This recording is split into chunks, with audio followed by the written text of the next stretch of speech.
तिसरं सांगता हा देह एकतर धर्माच्या कामी यावा.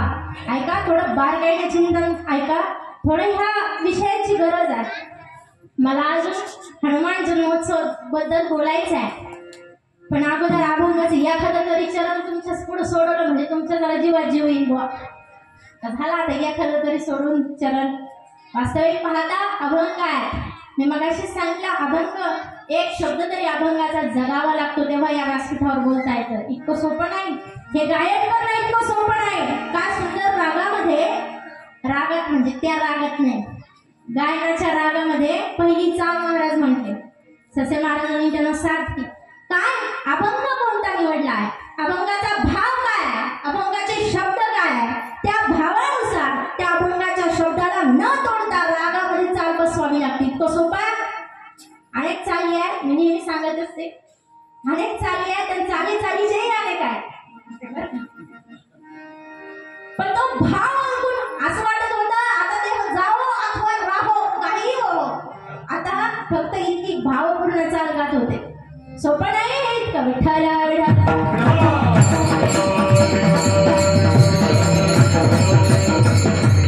हे सांगणं गरजेचं आहे. एकतर धर्माकरता जीवन जगावं, शंभूराजांचा त्याग आठवावा. अहो महिनाभर हा बलिदान मास आपण साजरा केला ना, बहुतांश लोकांनी बलिदान मास साजरा केला. काय धर्माकरता बलिदान आहे.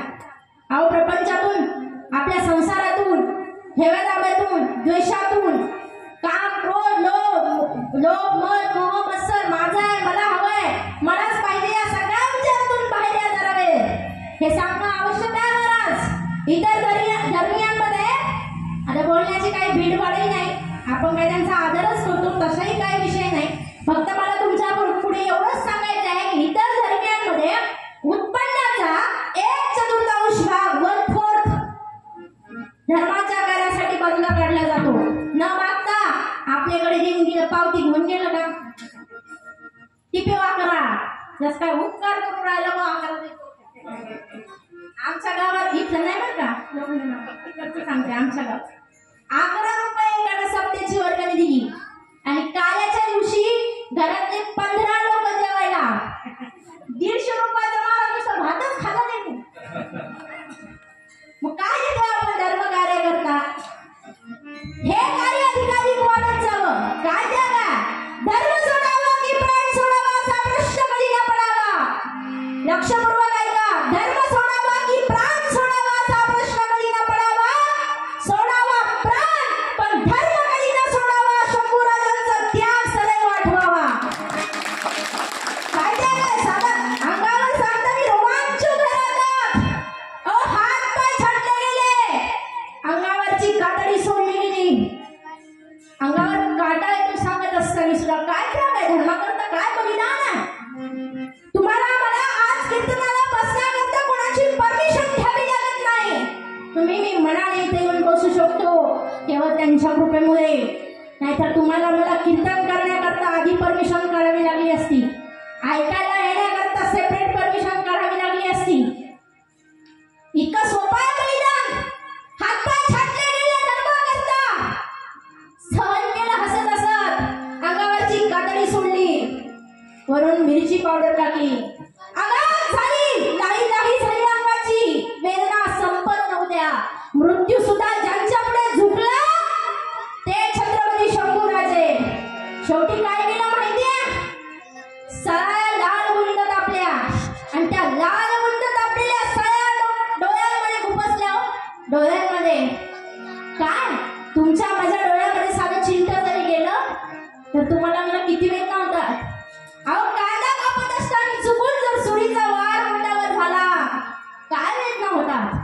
आठवा, काय बलिदान असेल. मृत्यू सुद्धा हसत हसत झेलला. कशा करता, फक्त म्हणत होते मन तू आमचा धर्म स्वीकारला, तू हिंदू म्हणून धर्म सोडून दिला, फक्त एवढं म्हणण्याकरता मरणाचा भय देत होते. नाही म्हणाले शंभूराजे, झुकले नाही मृत्यू समोर सुद्धा. मृत्यू सुद्धा हसत हसत ज्यांनी झेलला ते छत्रपती शंभूराजे. या स्वराज्याचं धाकलं धनी, एकही किल्ल्याची लढाई कधी हारले नाहीत. प्रचंड विद्वत्ता, पांडित्य ज्यांच्याकडे होतं ते छत्रपती संभाजीराजे. आणि ग्रंथ आहे संभाजीराजांचे कमी कालावधीमध्ये जिच्या कुशीतून हिंदवी स्वराज्याचं देखणं स्वप्न निर्माण झालं त्या राजमाता जिजाऊ आईसाहेबांची आठवण तर काढावीच लागेल. कारण तुम्ही माझ्या मुलांना स्वतःच्या मुलांना काय संस्कार देतात पहा. जिजाऊंचं उदाहरण जरा रामायण महाभारतच्या गोष्टी सांगितल्या. हनुमंतरायांनी उठा माझा राम म्हटल्यानंतर गरुडा आपली छाती फाडली आणि राम प्रभू सीतामाई साहेब आणि लक्ष्मण प्रभूंची मूर्ती उदाहरणाने दाखवली. काय श्रेष्ठ भक्ती होती. एखादं म्हणलं असतं जाऊ देव देव जाओ आठवर राहो हे सांगितलं ना भक्तीतून. काय सांगितलं? छाती फाडून दाखवली. इथे आहे माझा राम. संस्कार आहे अंजनी मातेच्या तपाकरता आईला तप करावं लागतं. तेव्हा छत्रपती शिवाजी महाराज बजरंगबली हनुमानजींचा आशीर्वाद प्राप्त होत असतो. काय प्रमाण आहे? अंजनीच्या तपासाठी अंजनीच्या तपासा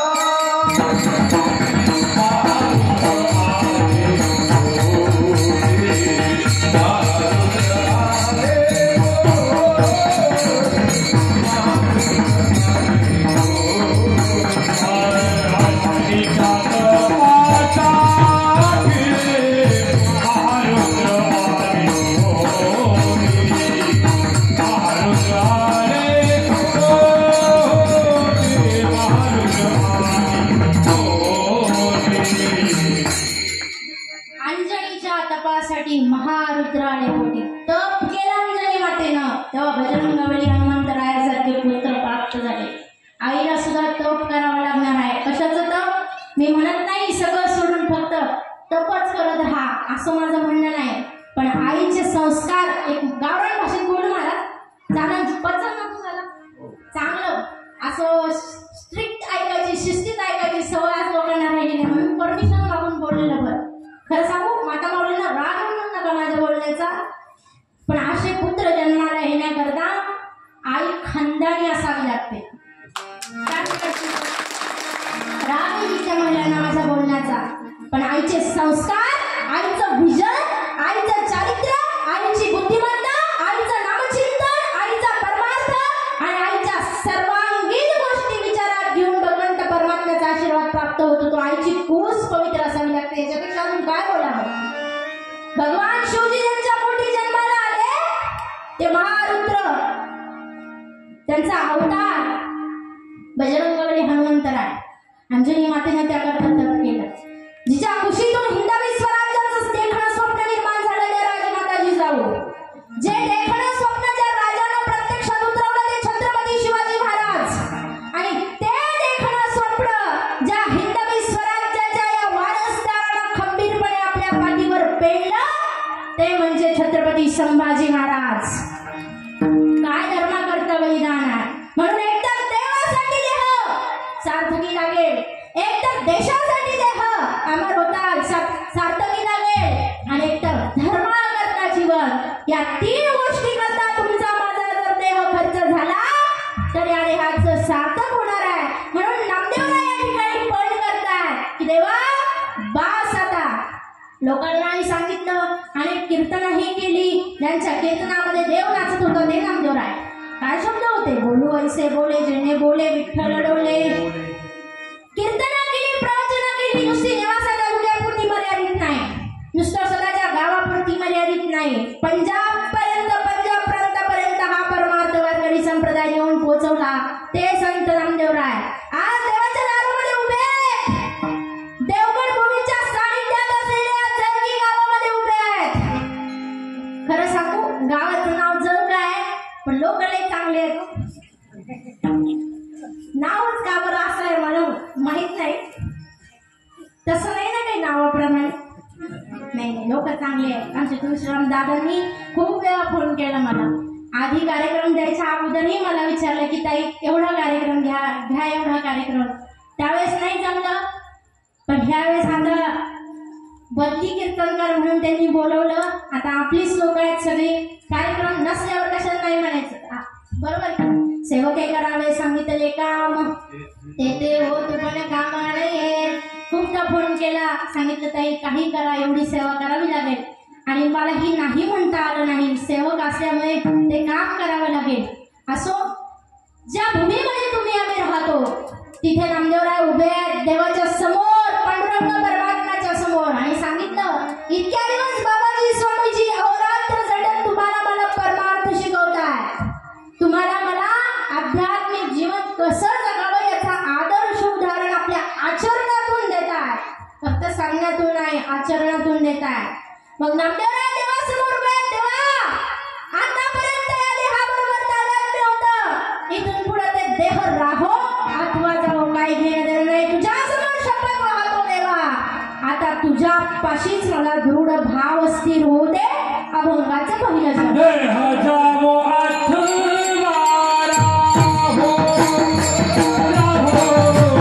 देह जावो अथवारा हो.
संपू दे, जाओ अथवा राहो काही घेणं देणं नाही. आणि आम्ही मांड्या इकून मोडतोय तिकून मोडतो. कीर्तनात सुद्धा लोक अशी बसतात महाराज, जिथून महाराजही दिसत आणि चपलाही दिसत, असा आमचा बरं वागताय.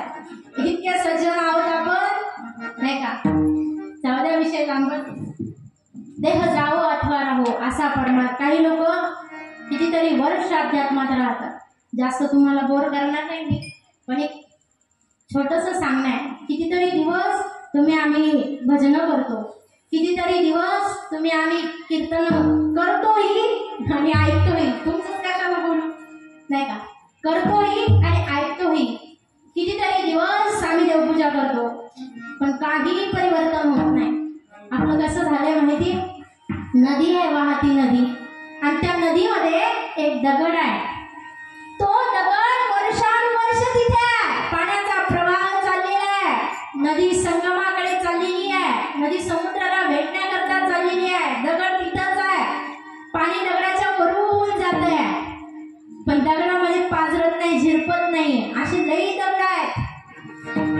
दगडाचं कशाला सांगू? एवढ्या लांबून बंदी कीर्तन कर म्हणून दगडाचं सांगू आहे.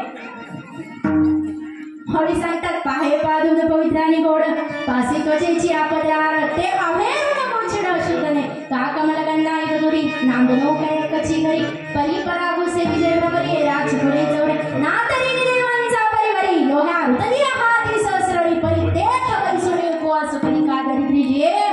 इतकी मोठी संपत्ती आहे, पण थोडे अंधारावर आहे, उडलेली आहे, अज्ञान आहे. रोज बसून उपवास करतोय, जेव्हा सप्ताह असेल तेव्हा भागत आहे, पण एरवी रोज उपवास करतोय. कशामुळे? अज्ञान. दूरच्या देशातून मुंगे येतात, इथलं आमचं ज्ञान, इथलं अध्यात्म सेवन करतात, निघून जातात, स्वतःला शांतीच्या अवस्थेपर्यंत येतात, बाबाजींना पाहतात, समाधान प्राप्त करून इथून निघून जातात, अध्यात्माच्या मार्गावर चालतात, नामचिंतन करतात. आणि इथं राहणारे भुंगे, इथं राहणारे दूरचे येतात, इथे बापूला पोखरीत ह्यांना गोडी नको आहे ना, माझे शब्द नाही का कमलगंधा आणि गदुरी नागरूप आहे बेडूक आहे चिखलामध्ये राहतो 4 बोट अंतरावर आहे चिखलामध्ये आणि 4 बोट अंतरावर त्याच्यावर कमल आहे त्या कमलातला रस गंध भुंगे घेऊन जातात चिखलात असणारा बेडूक चिखलच खातो कितीतरी उदाहरणं दिली कोणा करता तुमच्या माझ्या करता हे रस हा आनंद ही शांती ज्याला पीस ऑफ द माइंड म्हणतात ती फक्त तुम्हाला इथे मिळेल विज्ञानाने कितीही प्रगती केली तरी अध्यात्माशिवाय मन शांती नाही विठ्ठल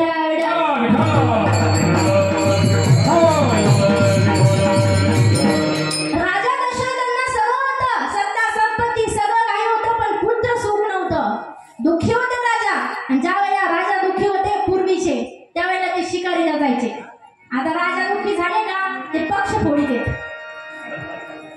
राजा दुःखी झाले का त्यांना करमत नाही ते फोडाफोडी करतात पण पूर्वीचे राजे दुःखी झाले शिकारीला निघाले राजा दशरथ आणि राजा दशरथ शिकारीला गेल्यानंतर तिथे श्रावण बाळ नावाचा एक मुलगा आपल्या वृद्ध आई वडिलांना तीर्थयात्रेकरता घेऊन चाललेला होता तहान लागली आई वडिलांना म्हणून नदीचं पाणी घेण्याकरता तिथे थांबला पाणी घेण्याकरता त्या जंगलामध्ये गेला पाण्याचा झऱ्या पाण्यामध्ये बुडवला धबधबा आवाज झाला राजा दशरथाला वाटलं कुठेतरी श्वापद असेल बाण सोडला विस्तृत कथा तुम्हाला माहिती आहे श्रावण बाळ विवरला आणि स्वतःचा प्राण त्यागला त्या श्रावण बाळाने बाण लागला सांगितलं हे राजन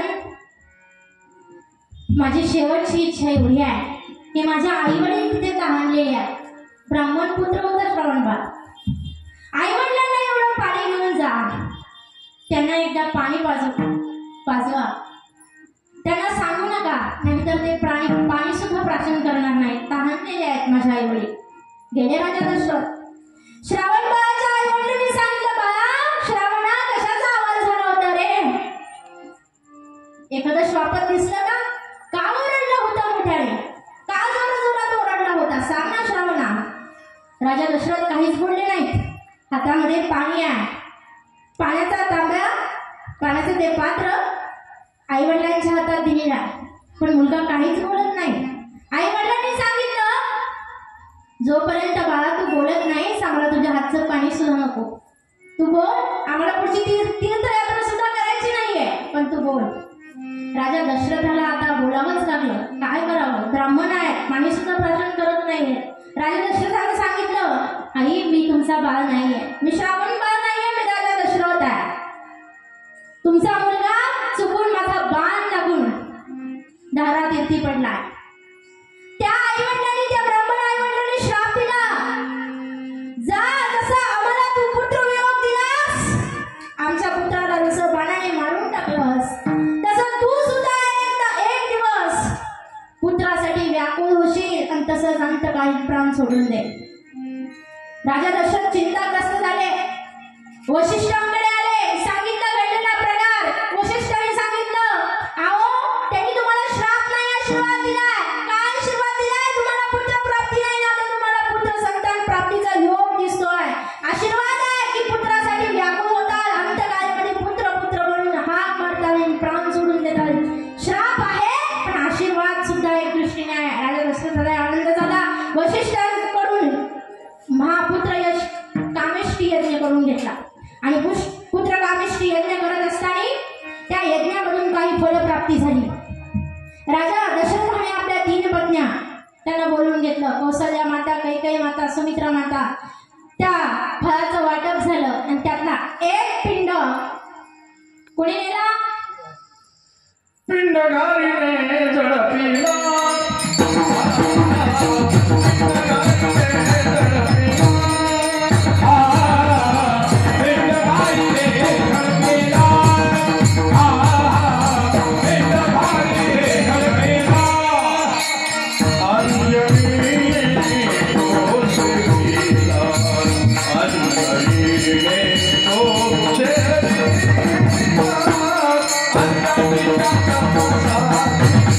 Thank you.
मी माझं आवरून ठेवलं.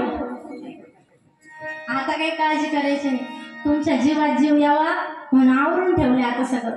नाही तर तुम्ही म्हणायचे आज विठो बरोबर म्हणे झालं नाही. मग ज्ञानेश्वर माऊली मग जय विठ्ठल टेन्शन होतं खायला. एका बाबाला मी म्हटलं बाबा कीर्तनातलं काय आवडतं.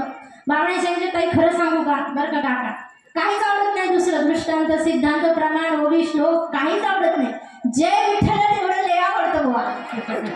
म्हणलं काय आवडतं जय विठ्ठल. बाबांनी सांगितलं बरं का काका जय विठ्ठल झालं की कीर्तनच मोडतं म्हणून जय विठ्ठल आवडतं. असो सुंदर अशा नियोजनामधून हा सप्ताह आपण सर्व ग्रामस्थांच्या नियोजनातून साजरा आपण करत आहोत. नामदेवराय म्हणतात जसं आम्ही सप्ताह करतो ज्या जोमानं कीर्तन ऐकण्याकरता येतो श्रवण भक्ती करतो. श्रवणाचे मिसे बैसावे येऊनी सुखी जे व्हावे जग निभवावे अज्ञानी लावावे सन्मार्गासी बास एवढंच काम आपण करूयात. तुम्ही इतक्या श्रवण भक्ती करण्याकरता इथे येतात. आज पहिला दिवस आहे. कसं श्री गणेश फार महत्वाचा असतो. कुठलंही कार्य झालं की सुरुवात कशी झाली याच्यावर शेवट डिपेंड असतो नाही का.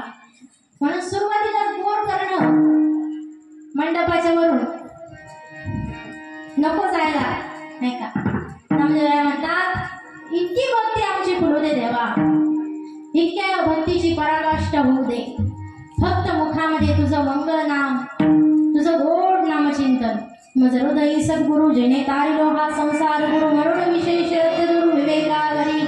जसं मौली ज्ञानोबा म्हणतात ना की त्याचे चरण माझ्या हृदयामध्ये आहे तसं नामदेवराय म्हणतात चरण न सोडी सर्वथा. चरण न सोडी सर्वथा म्हणजे पाय धरून राहायचे असं नाही सांगत नामदेवराय. नामदेवराय म्हणतात ते चरण मी माझ्या अंतरात्म्यामध्ये ठसवले आहे. जसं श्रीराम प्रभूंची मूर्ती हनुमंतजींनी अंतरात्म्यामध्ये ठसवली तशी भक्ती तसं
परमार्थ चांगला आहे. कारण नवीन पोर आता ससे महाराज सांगायचं झालं तर जेव्हा आम्ही कीर्तनाला जातो जे गायक उपस्थित असतात महाराजांनी कीर्तनाकरता अभंग निवडला की कोणत्याने मोबाईल काढलाच. पूर्वी लिहून घ्यायचे कीर्तनकारांचं नवीन अभंग पाठत का नसेल लिहून घ्यायचे कागद पेन काढून. पण आता लगेच ऍप्लिकेशन पहिला शब्द टाकला की अभंग समोर घी तू किती काही अभ्यास काही अभंग निवड काही इथं लगेच येत आहे. जास्त अभ्यास करण्याची गरज उरली नाही. पण खरे वारकरी आहे आता 5G आले तुम्हाला सांगितलं ना हे कळण्याकरता मी 5Gची रेंज लागत नाही. हे काही कसं जसं तुका म्हणे सोपे आहे सर्व गुणी शहाणा तो धनिक येतोय. ते इथं सुद्धा चाणाक्ष लोकांचं काम आहे शहाण्या माणसाचं काम आहे. इथं कुणी यायचं इथं तत्परता लागते. टायमिंग तुम्हाला मगाशी सांगितलं टायमिंग सुद्धा महत्वाचा आहे. अभ्यास लागतो. कीर्तनकार काय बोलणार आहे त्याच्या पुढे एक स्टेप फॉरवर्ड चालावं लागतं.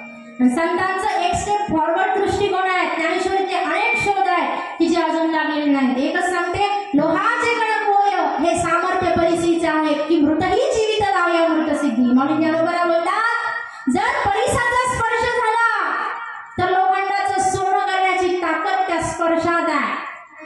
लागलं परिसाचा शोध लोहाचे कणक होय. कणक म्हणजे सोनं. काय भाव आहे सोनं जर के कर आमच्या इकडे 75 म्हणते गो. आता आपण आपला तुम्ही आता माहिती असेल ना, आपल्याला काय रेट माहित नाही, पण असं म्हणतात परिसराचा स्पर्श झाला की लोहाचं लोखंडाचं सोनं करण्याची ताकद आहे. परिसराचा जोड लागला कुठे की मृतही जीवतला आहे अमृत सिद्धी. तुम्हाला सांगू हे दोन्ही प्रमाणे कशा करता, हे दोन्ही उदाहरणं कशा करता दिलेत. परिसराच्या स्पर्शाने ह्या लोखंडाचं सोनं होईल की नाही मला माहित नाही, त्याचा शोधही अजून लागला नाही. लागला असता तर इथं सारे पिवळे होऊन बसले असते ना, नाही का. त्याचा शोधही अजून लागला नाही. पण सांगू देवगडच्या बाबांचे परस्पर्श परिस्पर्श तुम्हाला मला झाला की तुमच्या माझ्या आयुष्याचं सोनं होणार आहे. हे मगाशी बाबांना म्हटलं नुसतं जेवण्याकरता संतांच्या पंगतीत गेलं. संत जिथे आहेत भोजनाच्या अपेक्षेने खाण्याच्या अपेक्षेने जरी गेलं, संगत घडली जीवन बदलणार आहे. आणि मोक्ष वृत्तीनं गेलं, जिज्ञासू वृत्तीनं गेलं, अंतःकरणामध्ये भाव भक्ती धरून गेलं तर काय कल्याण होईल महाराज. आज आमच्यासारखे व्यासपीठावर बोलतात असे हजारो निर्माण करण्याची ताकद त्यांच्यामध्ये आहे. ते देवगडचे बाबा एक शब्द बाबांचा आमच्या हजारांच्या लाखाच्या बरोबरीचा आहे. अजून काय सांगा. म्हणून मौलिक ज्ञानोबा हे जे दृष्टांत देतात ते याकरता. एक जण मला भेटला, जास्त वेळ घेत नाही तुमचा, एक जण मला भेटला, काल परवाचीच गोष्ट आहे, आणि त्याने मला सांगितलं की ताई, आता नाव सांगत नाही बरं, ताई तुमची आग लावतात आधीच सांगितलं मी, नाव वगैरे सांगत नाही. पण तो गृहस्थ भेटल्यानंतर त्याने मला सांगितलं कीर्तनकार प्रवचनकार कीर्तनामध्ये जे दृष्टांत देतात, जे पटवून देतात ते काल वैद्य आहे, त्याची गरज राहिली नाही. लोक प्रगल्भ झाले, लोक हुशार झाले, टेक्नॉलॉजी आहे, सगळं एक सर्च मारलं की जगातलं ज्ञान तुमच्या समोर आहे. काय गरज आहे या दृष्टांताची, काय गरज आहे प्रवचन कीर्तनांची. असं एकाने मला सांगितलं. आउटडेटेड झालं म्हणे हे ज्ञान. मी त्याला म्हटलं ज्ञानेश्वरी ग्रंथ कधी वाचला आहेस का. ज्ञानेश्वरी ग्रंथ एकदा वाचून पाहाय, त्याच्यातली एक तरी ओवी बघ, आणि एक ओवी तरी मौलिक ज्ञानोबरांच्या ज्ञानेश्वरी मधली काय बाह्य झालेली असेल असं मला दाखव. एकही ओवी मौलिक ज्ञानोबरांच्या मुखातली आउटडेटेड आहे, आज तिचा उपयोग नाही हे मला दाखवून दे. कीर्तन करायचं सोडून देते. कोणती ओवी आहे अशी. अहो 750 वर्षापूर्वी लिहिलेले ग्रंथ मौलिक ज्ञानोबरांची ज्ञानेश्वरी आजही तुम्हाला मला चालण्याचं बोलण्याचं सगळं भान देते. परमार्थातलेच नाही प्रपंचातले उदाहरण देऊन मौलिक ज्ञानोबरांनी सिद्धांत पटवून दिले. काळाच्याही पुढचे, इथून पुढचे सुद्धा, काय याच्यापेक्षा अजून पाहिजे. म्हणून नामदेवराय म्हणतात तेव्हा तुझ्या साहित्यामध्ये जे सुख आहे, जे समाधान आहे, जी भक्ती केल्याने मला प्राप्त होत आहे, ते मी जगाच्या पाठीवर कितीतरी हिंडलो तरी मला प्राप्त होणार नाही हे मला ज्ञात आहे. माझा परमार्थ फुलावा असं जर तुला वाटत असेल, माझी भक्ती जर फुलाला यावी अशी तुला वाटत असेल, कारण मौलिक ज्ञानोबा सांगतात सुदाम्याच्या पोह्या करता भगवंतानी गाठी सोडलेल्या आहे. मी सुदामयाच्या सोडी गाठी पोह्या लागी, पै भक्ती एक मी जाणे, तेथ साने थोर न म्हणे, आम्ही भावाचे पाहुणे भलत्या. अजून काय सांगावं. म्हणून नामदेवरायला हे सगळं ज्ञात आहे. म्हणून देवासमोर बसल्यानंतर, धर्ममंडपात बसल्यानंतर नामदेवराय देवासमोर पण करतायत, शपथ वाहताय की देवा हा नियम मी माझ्या स्वतः करता घालून घेतोय. हा नियम पूर्णत्वाला न्यायचा की नाही न्यायचा तुझी जबाबदारी आहे. सगळं काही तुझ्यावर झोपून काम, क्रोध, मद, मोह, मत्सर सगळं काही सोडून देऊन आज ही माझी काया विठ्ठलमय झाली. तुका म्हणे देह भरिला विठ्ठले, काम क्रोधे केले घरविते, अशी अवस्था माझी झाली आहे. पण हा नियम तू चालवायचा आहेस. ही सगळी शपथ, ही आग तुझ्याकरता वाहतोय तुझ्या समोर देवा. हा फक्त माझा नियम तेवढा, पण तेवढा पूर्णत्वाला ने, ही प्रार्थना नामदेवराय या प्रसंगी करतायत. अभंगाचं शेवटचं चरण.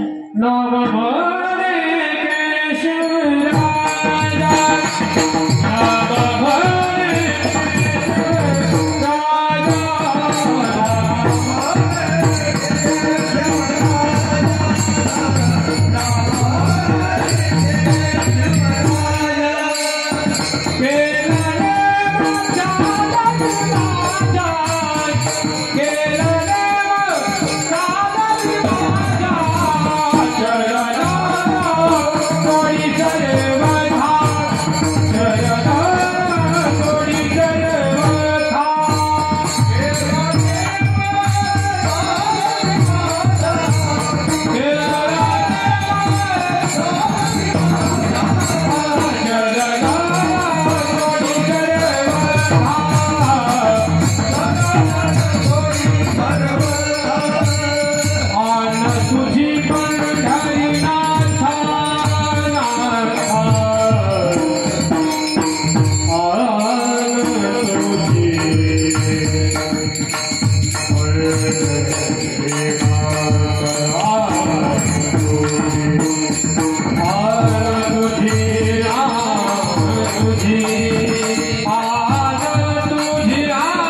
भाऊनी सांगितलं इतकं सुंदर स्वागताला बाहेर गेटपर्यंत इतकी सुंदर नियोजनाची फार सुंदर नियोजन केलं खरंच. तरी भाऊ म्हणले आज पहिला दिवस आहे लाईटिंग लावायची राहिली.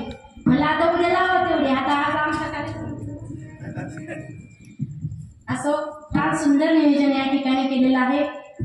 श्री क्षेत्र देवगड संस्थानचे विनिकरी हरिभक्त पारायण आदरणीय नारायण महाराज ससे या ठिकाणी उपस्थित आहेत. गायनाचार्य कैलास महाराज चव्हाण, लक्ष्मण महाराज, मृदुंगाचार्य हरिभक्त पारायण रोहित महाराज पटारे. फार सुंदर आपण सेवा दिली त्याबद्दल तुमचे धन्यवाद. त्याचप्रमाणे हरिभक्त पारायण आदरणीय माझ्या आजोबांसारखे असणारे श्री ज्ञानदेव पाटील लोखंडे श्री क्षेत्र देवगड संस्थानचे सेवेकरी या ठिकाणी उपस्थित आहेत. ज्ञात अज्ञात सर्व कीर्तनकार प्रवचनकार महाराज मंडळी उपस्थित, सर्व भजनी मंडळ, विनिकरी बाबा, टाळकरी माळकरी, सर्व बाल गोपाल, त्याचप्रमाणे गायनाचार्य, सर्व टाळकरी, सर्वांचा नामोल्लेख करणं शक्य नाही. हार्मोनियम वादक गणगे महाराज त्यांनाही खूप खूप धन्यवाद. तुम्ही सर्वांनी या ठिकाणी मला ऐकून घेतलं. तुम्हा सर्वांचे कारण माऊली ज्ञानोबाला सांगतात वक्ता तो वक्ता नव्हे श्रोते विना.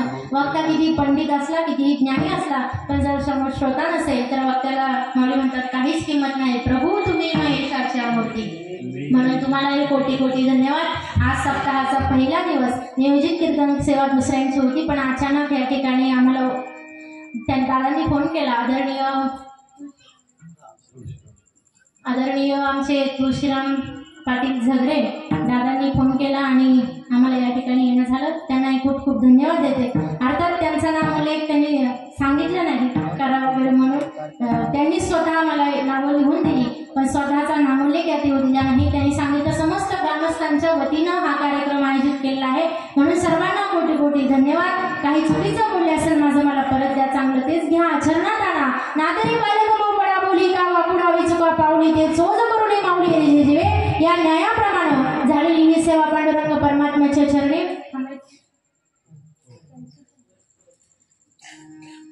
परमात्म्याच्या चरणी बजरंगबली हनुमंतरायाच्या चरणी अर्पण करूया आणि सेवेला पूर्ण विराम देऊया. सूचना झाल्याशिवाय कोणीही उठायचं नाही.